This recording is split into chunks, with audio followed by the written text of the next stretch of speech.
ગુજરાત રાજ્યની અંદર 5612 જેટલી સરકારી પ્રાથમિક શાળાઓને સરકારે તાળા માર્યા છે, જેના કારણે થઈને વિદ્યાર્થીઓનો ભાવિ અંધકારમય થવાનો અણસાર છે. અંતરિયાળ ગ્રામ્ય વિસ્તારના બાળકો તેમજ દીકરીઓના શિક્ષણનો અધિકાર છીનવાઈ રહ્યો છે. રાજ્યમાં બાળમંદિરથી ધોરણ 12 સુધી શિક્ષણ અપનાવવાની જવાબદારી રાજ્ય સરકારની છે, પરંતુ સરકારી શાળાઓને તાળા વાગતા એક સવાલ જરૂર થાય છે કે આવી રીતે ગુજરાતના વિદ્યાર્થીઓ કેવી રીતે ભણી શકશે. રાજ્ય સરકારે શિક્ષણને ખાનગીકરણને વેપલો બનાવી દીધો છે. એક બાજુ સરકારે ધડાધડ એક પછી એક સરકારી સ્કૂલો બંધ કરી રહી છે, તો બીજી બાજુ ખાનગી સ્કૂલો ધડાધડ ખોલી રહી છે.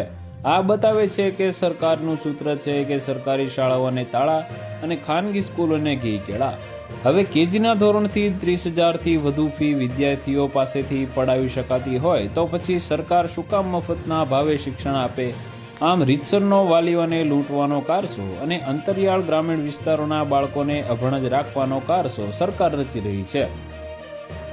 તો વધુ માહિતી મેળવવા માટે ચેનલ સાથે જોડાયેલા રહો. વિડીયો પસંદ આવે તો લાઈક કરી દેજો. ચેનલમાં નવા છો તો સબસ્ક્રાઇબ કરી દેજો.